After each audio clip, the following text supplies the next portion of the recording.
Welcome to the Mills Knows Bills podcast. My name is Mills Bender. I'm the founder and CEO of Mills Knows Bills, where we help you, variable income earners, master your money in 90 days.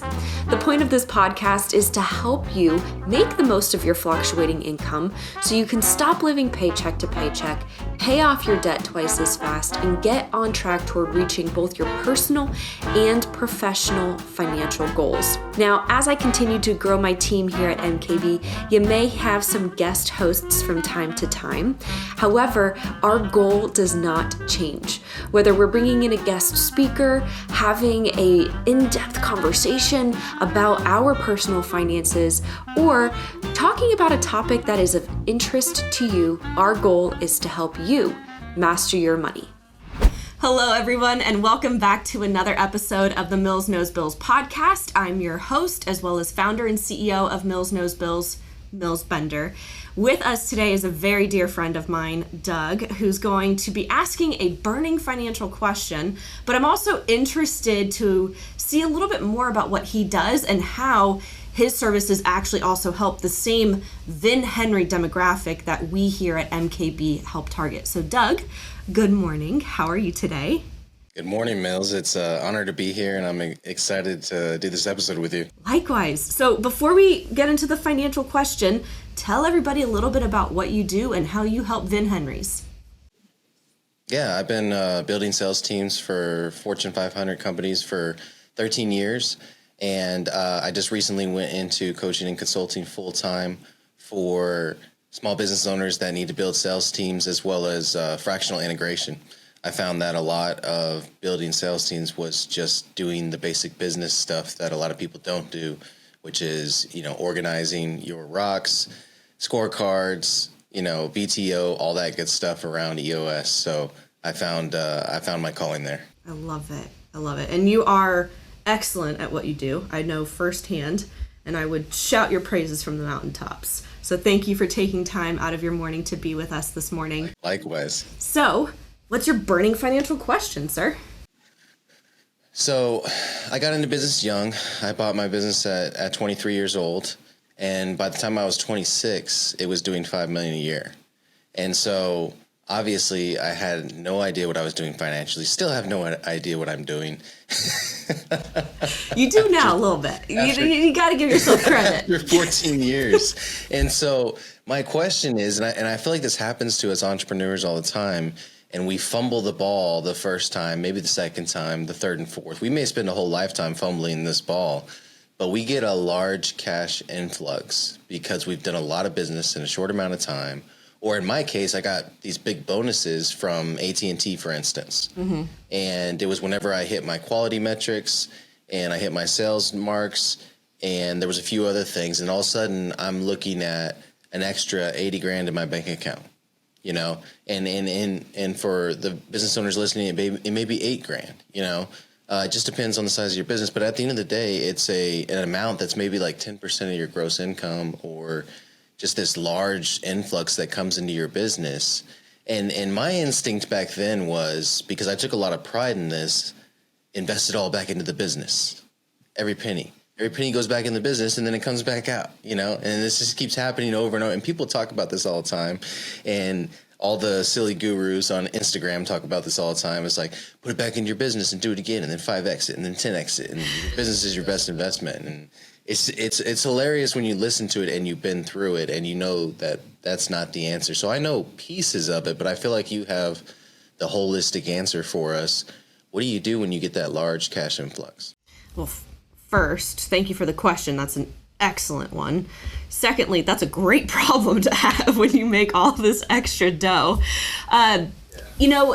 Reinvesting it back into the business is not a bad response, but I think that there are other variables that need to be taken into consideration, and we can't just use that as the one and only solution for an influx of cash. So as business owners and Vin Henrys, variable income earners, we have this fluctuation of revenue, right? And that fluctuation of revenue on the business side often impacts our personal finances too. And so there are a few key factors that I like to unpack with my clients. The first one is, do you have a fully funded emergency fund on both the business side and the personal side? An emergency fund on either capacity is all of your mandatory expenses. Those are the bills that you have to pay whether you bring in money or not. And you should have 3 times that amount minimum in a separate savings account, preferably high yield savings account. So that way, in the event that you have a dip in your revenue or a dip in your income, you have that to fall back on to get you through to the next level. So the first thing I would say is, if you have an influx of cash that you were not anticipating, make sure that that emergency fund, both of them, are fully funded as quickly as possible. The next thing I would look at is any outstanding debt that you still have. And we're operating under the assumption that given the revenue that you make on a consistent basis, you have a debt payoff strategy in and of itself. So if you have another influx of cash and your emergency funds are already taken care of, you should then look at any debt that is costing you more than 10% right off the bat.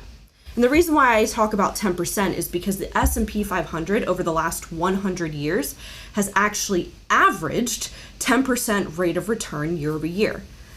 As you know, the S&P 500 also has high highs and low lows. So that's more of a long-term strategy.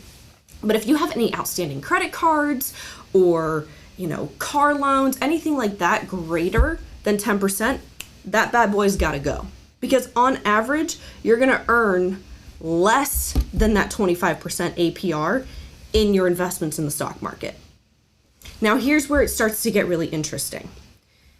If you have your emergency fund done and all of your debt that's paid, or all of your debt that's higher than 10% is paid off, now you really get to look at, how do I invest this money to get the highest rate of return for myself? When you have a fixed income, typically your options are more limited than a Vin Henry. You have the stock market, you have bonds, you have real estate, right? You can get creative, but when you're a business owner, and this is where your comment came in earlier, your rate of return might be higher reinvesting it back into the business. If you know you make 3 times the revenue on every dollar you spend on advertising, that's a lot more than you can get in the stock market on average. So this is where you get to then diversify your investments. Your investments can be between stocks, real estate, bonds, business, money market accounts. It doesn't matter. But my suggestion is that you don't put all of your eggs in one basket. Make sure you're doing a little bit in every area. So that way, when some values go up, some might go down, but you're still trending upward. So in your instance, if I had been talking with you back when you made that 80K lump sum, I would say, if you got the emergency fund and the debt part's taken care of, what is your ROI? Reinvesting it back into the business. How much of that revenue should we put back into it versus maybe an IRA where you're strictly in the S&P 500 index, right? Does that answer your question? Yeah, absolutely. And, it's crazy because I went straight to the investing back in the business. I skipped the emergency fund. I skipped the debt payoff. And, if you're listening to this and your instinct is always like, hey, make the minimum payments, pay the bills and I'm good, and then I'll leave the rest in the account just in case. Mm-hmm. The just in case is what screwed me over for years and years and years, because just in case meant, oh, I'm taking my guys to a Dallas Cowboys game. Just in case meant like, oh, I'm buying dinner for the whole team. And I always felt good about that because it's like, I'm not spending it on myself. I'm spending it on the business. Yeah. Meanwhile, I'm having a filet mignon. I'm in box seats in the Cowboys games. You know what I'm saying? It's like, oh, it's for the business. You know what I mean? And there's nothing wrong with taking a portion of that influx and treating yourself and the people who've helped you get there, right? I'm not saying take all 80K and, be entirely strict with it. When you hit a new sales goal or whatever, you need to make sure that you are celebrating that win within reason of that win, right? But the reason why a lot of people skip over those first 2 categories is because they're not sexy. They want to exactly. just put it all back towards the most glamorous part of their life, which for Vin Henry's is typically their business. But it's more than just the just in case for the emergency fund. That is honestly, I consider it self-insurance. Because if you know what hits the fan, how are you going to make sure that you avoid more debt and still have revenue to put back into your business to keep bringing in those clients? You need that emergency fund first, right? So there's a lot of people just don't want to do it because it's not the fun part. But what else you got for me this morning? Well, I was just gonna kind of emphasize your point. It's like we don't think about, it's normal for a Fortune 500 company to say, hey, we had an accounting error and we're not paying you for another 2 weeks. It's normal for your customers to slow pay you. It's not necessarily that you're doing bad. We always think, oh, we're going to run out of money if we do bad business or if we don't make our sales. That's not the case all the time. I had a client the other day who, had a large amount of cash in reserves, but he had a partner buyout coming up, and all it takes is for one of his clients to say, hey, we can't pay you the next 2 weeks because of X, Y, and Z. And it's a valid reason, you know what I'm saying? And then recruiting costs go up. Maybe you just got a bunch of new recruits come in. So you've got the expense of bringing them in and the training pay and whatever the case is. And so a lot of times, and this is just how it happens, everything happens all at once. It's all good things, sure. but it's all expensive things, And so having that reserve helps you sleep at night and keeps your family and your personal burn rate paid, and it took me a decade to learn this, you know what I'm saying? And so I know there's people listening like, oh yeah, that's me, you know what I mean? So I would just encourage you to take Mill's advice and start diversifying those large cash influxes. Yeah, well, thank you. I really appreciate it, and I appreciate the question. As we start wrapping up, I know that you do focus a lot of your expertise on sales and the fractional operations side of things. Yeah. So what type of client are you specifically looking for right now, and how would they be able to reach out to you? So where I have the most impact is that client that their business is sales centric, maybe home services, right? And they've hit that $1 million mark, but they're still wearing all the hats. There's 4 major hats in a business. You've got marketing, you've got sales, you've got operations, and then finance, right? If you're still the key player in all of those and you're hitting $1 million, it's time to start delegating those key player roles. It's time to start trusting somebody else with one of those divisions of the business so you can start being more the visionary and not the integrator or the key player in your business. We all love wearing all the hats and saying how busy we are, but it's not going to scale us to multiple 6 figures. We're going to get stuck right there at that 7-figure ceiling. You're not wrong. Preach it. So Doug, how can somebody in that type of situation reach out to you? What's the best way to contact you? Yeah, salesprogrambuilder.com is my website. TXBizDad. I'm TXBizDad on all the social. That's TXBIZDAD. And honestly, I give it away for free, just like you're doing right now. You know what I'm saying? I give it away for free. So if you're at the 100,000, 200,000, 300,000 mark, follow me. There's plenty of stuff that I'm giving away, whether it's a course or a social media post or whatever the case is that you can learn from and start to scale your business more and more using 7-figure strategies for your 6-figure business.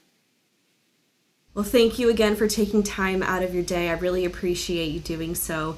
For anybody listening who would like to learn more about Doug's services, be sure to check the video description or the podcast description below so that way you can click on those links directly and get connected with him. I absolutely love and adore Doug. You would be in great hands if you leveraged any of his services. Thank you again, and I hope you have a great day. If you stuck around long enough to get to this part of the podcast, I just want to say thank you. We really appreciate the fact that you take the time to listen to the content in its entirety, because we do pour our hearts and soul into every single piece of content we let out. So thank you for being here. I want to let you know that if you're in a space where you're trying to level up your finances, you can always snag some free resources on our YouTube channel, Instagram. You're always welcome to email us at info@millsknowsbills.com. And if you're interested in taking part of any of our coaching programs or courses, be sure to mention our podcast to get a special discount, okay? We want to make sure that you are making the most of your financial investment. Again, I am your host, Mills Bender, founder and CEO of Mills Knows Bills. Thank you so much for listening. And just because I gotta, here's a quick little disclaimer. I want to remind you that this podcast is strictly discussion, okay? It's general, it's educational in nature. We don't provide any specific tax, investment, legal, or financial advice on this podcast with respect to any particular individual, okay? So if you're in a situation where you need specific help, please consult your own advisor regarding your unique situation, because it's not a one-size-fits-all.